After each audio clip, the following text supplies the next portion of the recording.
out of his line of sight for 20 minutes. There's nothing gonna get in the way, so I'm like, fuck, do your job. And I decided, well, I'll just park the car myself. And the only space I saw was right next to his truck, and I'm gonna park the car myself. And then once he sees I'm gonna park the car myself, he jumps out of his truck and he gets militant. And he jumps in front of my Range Rover, and he puts his hands on the hood, and he goes, nobody parks their own car in this parking lot. I park the cars in this parking lot. Well, I rolled down my window and very politely said, get out of my fucking way.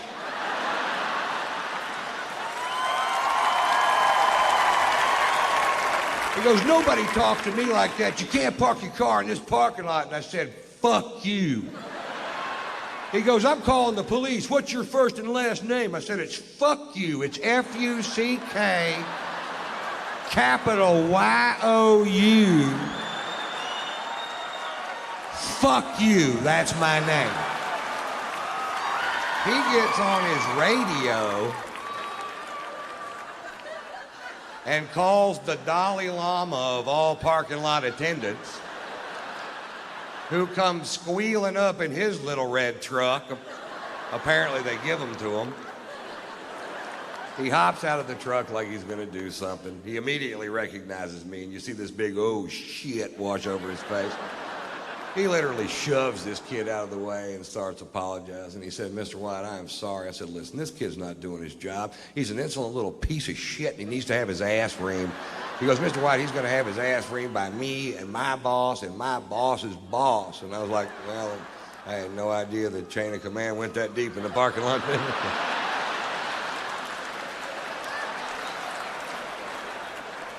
He said, Mr. White, let us take your Range Rover. We'll wash it for you. We'll fill it up with gas. We'll park it, no charge. I said, don't park it here. I don't want this little prick to key it.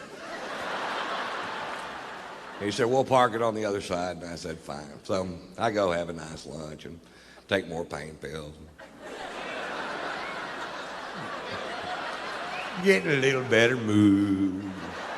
Just had my gums scraped, you know. So I walk outside and my Range Rover is shining like a new penny, and I hop in and I fire it up and it's full of gas, and I could have left.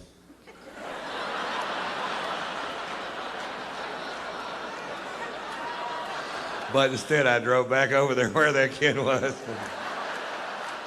I rolled down my window and he rolled down his window, and I went, how'd that work out for you? Pretty good?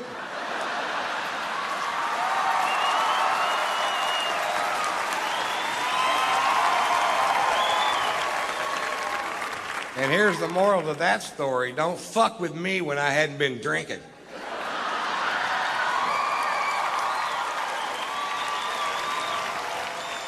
Pulitzer Prize winning author Norman Mailer died last year at the age of 84 years old. For the last 60 years of this man's life, he drank to excess every day. He was married 6 times. He smoked pot. He stabbed his second wife. And I've never read one of his books, but I gotta tell you, I'm a huge fan.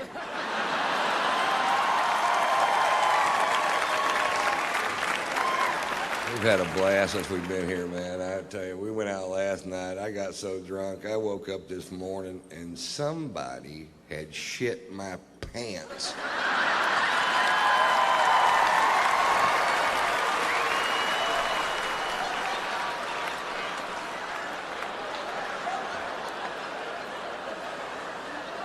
I don't know who it was, but I know he eats corn.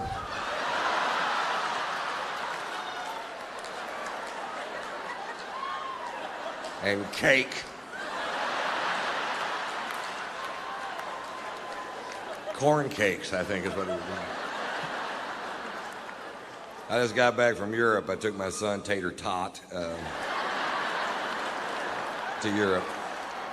We were in Spain during the running of the Bulls, but we didn't go to the event because we couldn't figure out why you would. The people that we know that live there were pitching this really hard, and they said that this event's been going on for over 500 years. And I'm like, what? Really? And they explained it to us. Apparently 540 years ago, a bunch of gay sailors in white suits with red scarves got all fucked up and turned loose the cattle and tried to, I'm paraphrasing.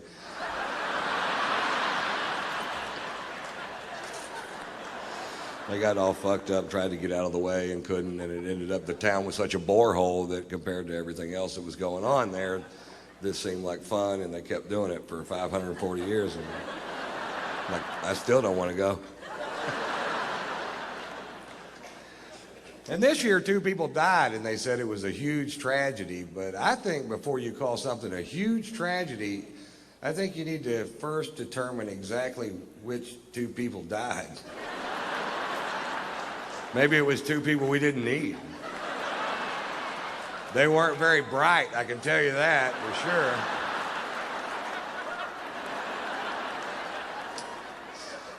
This year, a bunch of Spaniards stood up and said the event should be canceled forever because it's so dangerous. I'm like, it took you 540 fucking years. Hey, fuck that, man. Have 2 a week. We changed the name from the running of the bulls to the thinning of the herd.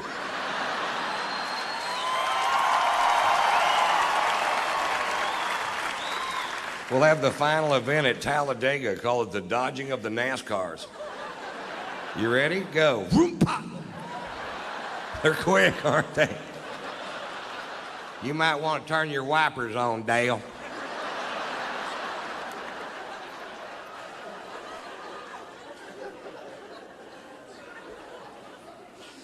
We were in London for 2 days, and I was afraid I hadn't allotted enough time to see London because it's one of my favorite cities with so much tradition and history. And we were going to get a cabbie to take us around and show us the sights, and I thought I probably should have allotted more time. But if you get a cab driver in London that's a Scottish nationalist, which is somebody that believes that Scotland and England should have no ties whatsoever, they go home every night, watch Braveheart and beat off. Mel Gibson's hitting another guy.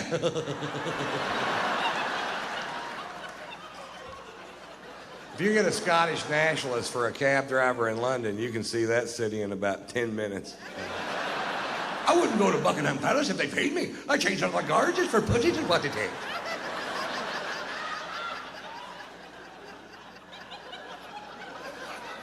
What? Are we going to see Big Ben? I told you to look to the left, you look to the right, I'm getting paid by the mile, not the minute.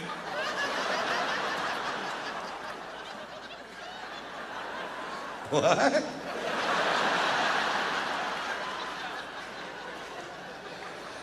Whatever, dude.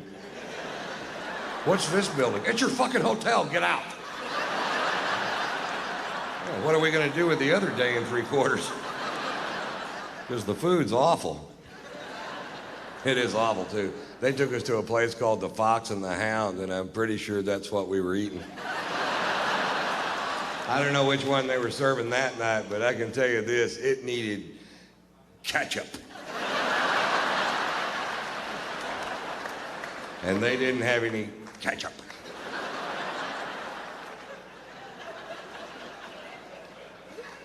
I wanted to take my son to see St. Paul's Cathedral, the second largest cathedral in the world, and it was closed because the next day was the Queen's birthday. I'm like, well, this is a church. Jesus doesn't take a day off because this woman aged. What if this were the day I wanted to give my life to Christ? It wasn't. But what if it would have been? I'd have been screwed, that's what. I have no idea what you'd ever get the Queen of England for her birthday. That's got to be a tough old broad to shop for, doesn't it? I bought my wife a breast implant for her birthday, and I've never been a big fan of plastic surgery, but I got to admit, I've had a lot of fun playing with these things. I haven't given them to her yet.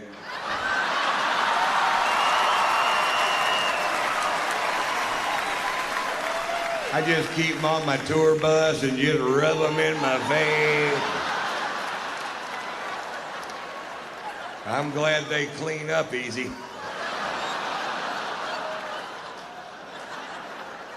What? I'm just glad they're not made out of corduroy. That's all I'm saying. I'd have to have them Scotch guarded.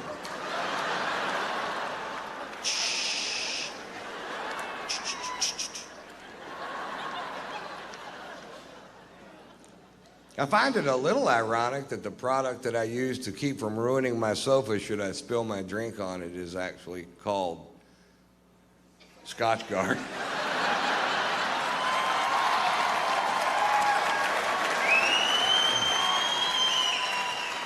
Sometimes things just work out perfect. Yeah, I'm looking for a product that'll protect my sofa should I spill my scotch on it. What do you have? We've got Scotch Guard.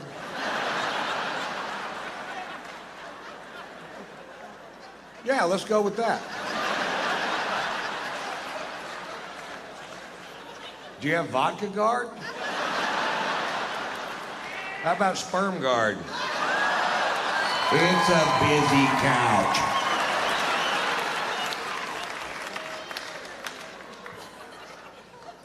I found out when I got back from Europe that I was being sued by a paper plant. That's what the lawyers are for. I don't know if you've ever driven by a paper plant, but the byproduct of the manufacture of paper in this country is a stench so foul it will knock you to your ever-loving knees. Crown Paper in Houston, Texas is suing me because I said on stage in Houston, Texas that Crown Paper was making the town stink. Like I let some big cat out of the bag. Oh, we didn't know it stunk till you brought it up, Ron. Come to think of it, it smells like a hard-boiled egg fart in this town.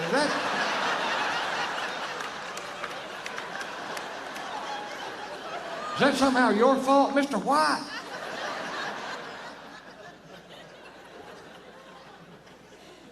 The reason I brought it up, I'm from Houston, and as a child, I lived literally in the shadow of this paper plant. And as a child, I thought the whole world smelled like that. I didn't know. And the first time my family went on vacation to another city, I was amazed. I was like, what's that delicious smell? Oh, God, that smells like heaven and flowers mixed together. What is it? That's a sewer treatment facility. That's fetid shit. You should bottle that, send it to Houston. People can rub a little under their nose, walk right by that paper plant without throwing up their fucking lunch. And we found a new use for fetid shit. I think we all win.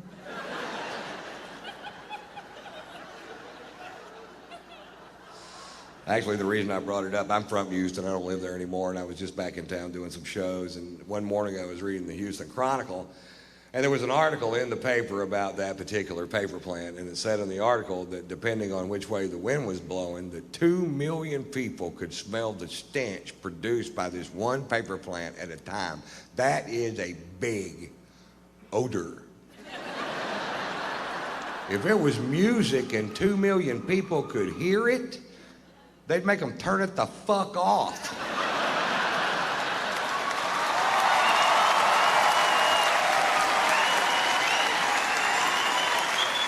Because it's a smell, it's okay? No, it's not okay. Find a way to make paper that doesn't stink. It's not like you're trying to make catfish bait out of cabbage, goddammit. You're making paper out of wood. Paper doesn't stink, wood doesn't stink. You're doing something to make it stink. Fucking quit.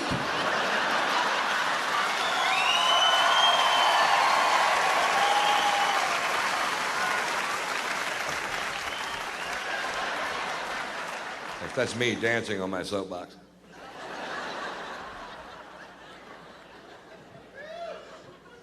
I love this country. I consider myself a patriot. I met my first wife during the Vietnam War. She was from this quaint little village outside of Phnom Penh. I can never pronounce that word. Vancouver.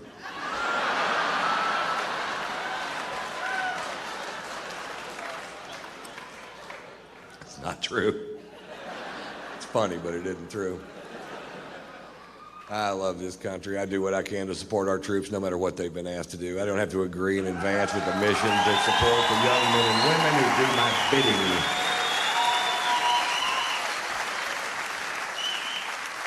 Last year I went on a UFO tour.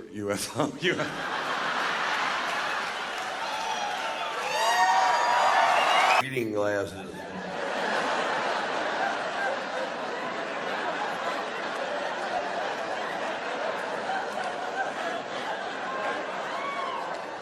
Put these on, baby.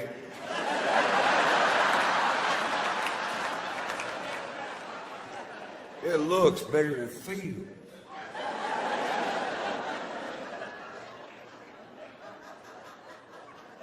I had no idea how expensive veneers were, man. They wanted to do 8 teeth on the top and 6 teeth on the bottom, and I was like, well, how much does that cost? He says, $27,500. Fuck, how much is dental school?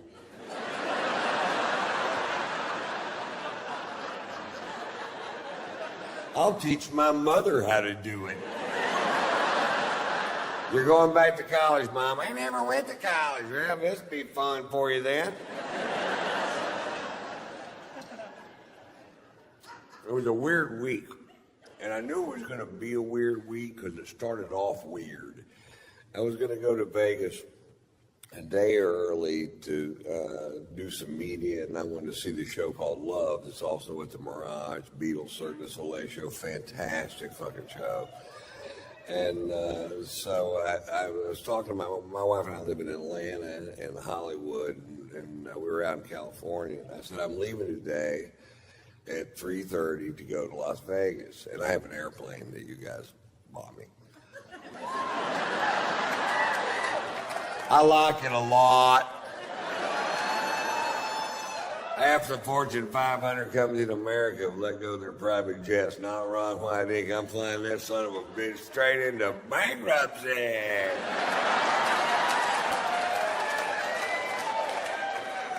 I guarantee you one day I'll be living in a double-wide trailer with shag carpet, and I'll have a jet with weeds growing through it. I'll be in the front seat going, push me around some.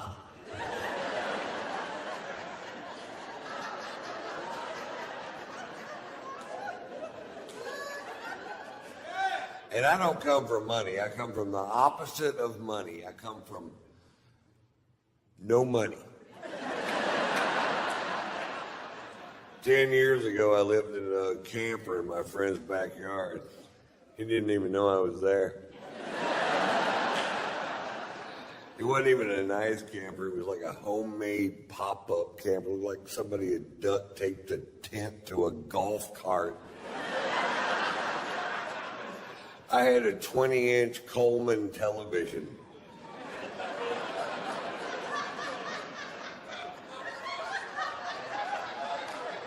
Had to pump it up during commercials. You couldn't watch porn on it because nobody's that coordinated.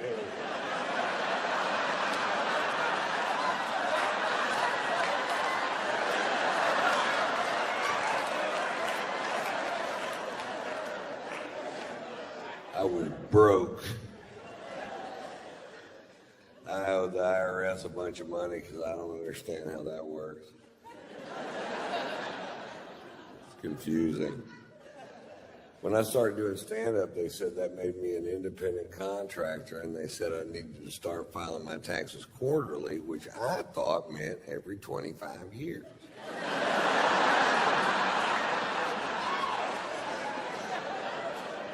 My brain won't wrap itself around shit that complicated, man. My brain does this. That's it. That's all it does. I have attention deficit disorder. I have learning disabilities. I don't have a high school diploma. I'm smart, but you can't prove it on paper.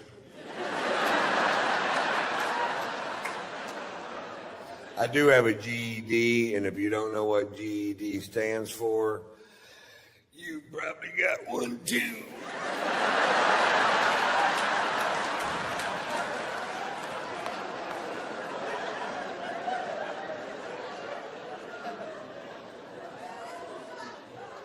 Anyway, I told my wife, I said, I'm leaving today at 3:30 to go to Vegas. My wife's singer-songwriter, composer, Margot Ray is her name, and a brilliantly talented woman. And she says, well, I'm working with a guitar player in the studio till 5 o'clock. You can't wait till 5:30 so I can fly with you. And I said, can you be there at 5:30? And she said, yes, which I knew was a lie because she's the biggest liar in my life. When it comes to how long it's going to take her to get somewhere, I hear her on the phone all the time, just lying through her teeth. We're 2 exits away. Traffic's really heavy. We should be there in 15 minutes. I'm like, you're in the fucking bathtub.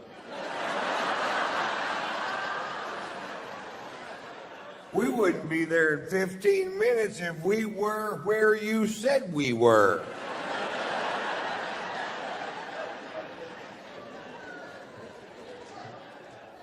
But I told her, I said, you get there at 5:30, you can fly with me. But let me tell you something, sugar tits. At 5:31, I am wheels up and I am fucking gone. I said that. Not very loud.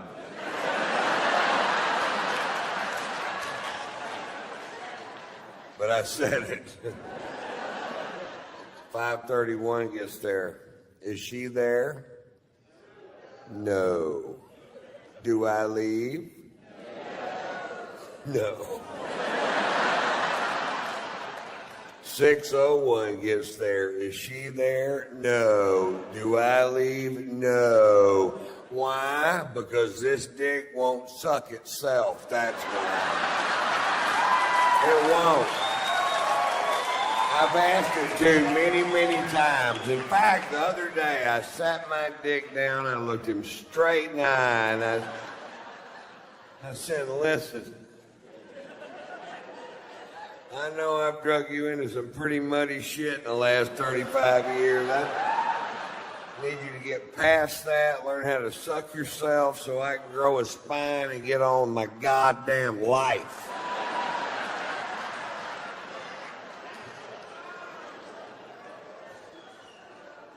It went in one ear and out the other.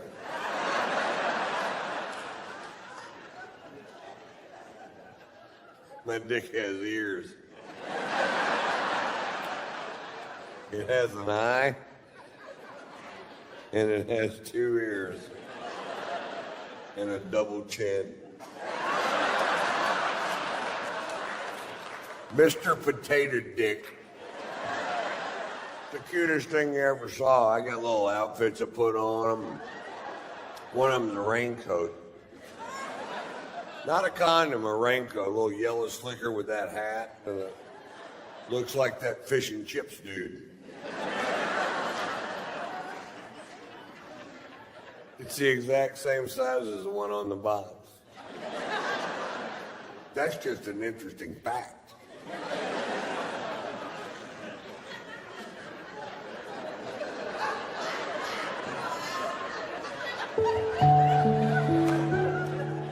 What is it, Ron? An interesting fact. Anyway, so we go see Love and Beatles Circus Soleil show. Huge fan of the Beatles, and I just love their music, always have. And Cirque's always fun, and our shows are at the same time, so I'd never been able to see it. I got 8 people from my camp. My wife's sitting next to me. We have great seats because I work for the Mirage, and everything's perfect except right behind me, these 2 chicks are just jabbering.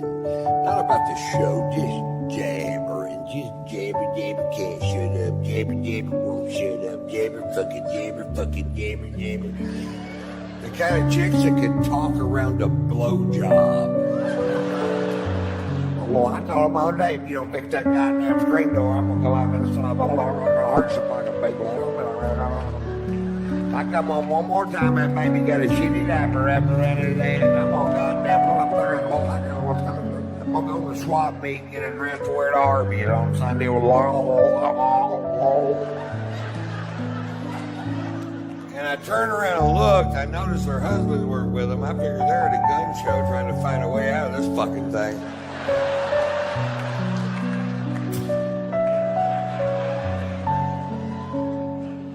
Well, that's way better. I hear the guy sitting next to him go, hey, could you hold it down? My family's trying to watch the show. And she goes, fuck you, we paid our money. We'll do whatever the hell we want. And I'm just steaming fucking pissed. They're ruining my goddamn night.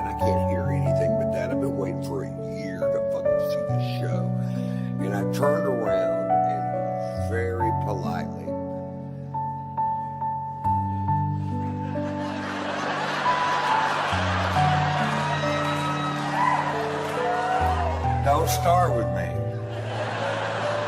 Very politely, I said, lady talking during live theater, as far as social skills goes, is like shitting in the street. You better mind your own business. I said, you better quit shitting in the street. He goes, I'll have you thrown out of here. I said, if you don't quit flapping your fucking cock holster. Everybody heard that. Before, it was a little disturbance right behind me. Very few people privy to that one. Then 1,700 people hear me go, if you don't quit flapping your fucking cock holster.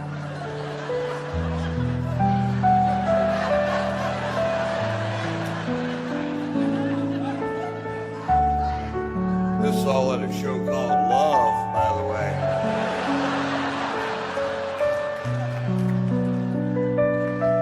Had her murdered and buried in the desert. It's Vegas, baby. Careful who you fuck with. And legend has it, if you go out into the desert and the moon is full and the wind dies down, you can still hear her jabbering. I'm a street shooter. I'm shitting in the street. Did you? What the fuck was that? That's that chick Ron killed. They call this Jabber Gulch.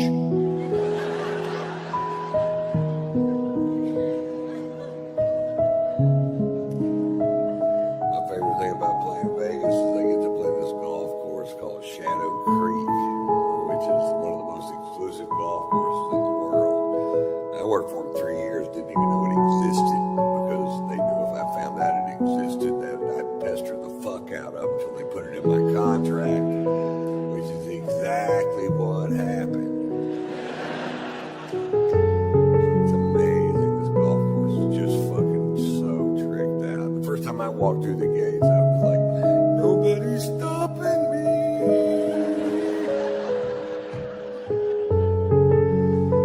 It's where all the pros play when they're in Vegas. I was out there this summer, and Tiger Woods was out there just dicking around.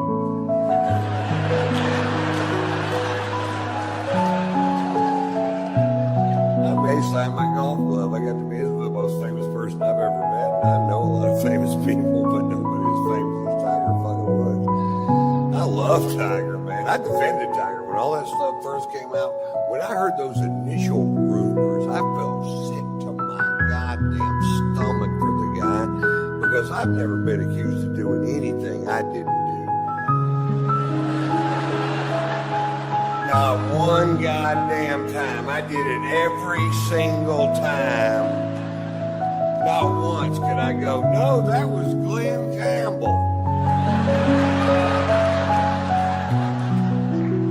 Hey, a lot of things smell like strippers.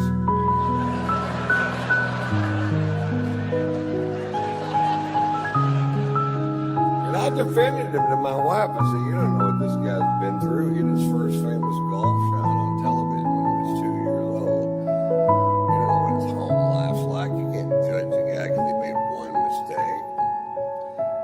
And he gets going number 13, 14, 15, 16. I started going, God damn, Tiger, come on, buddy. And it got to the point where every time he got caught with another woman, my wife would go like this.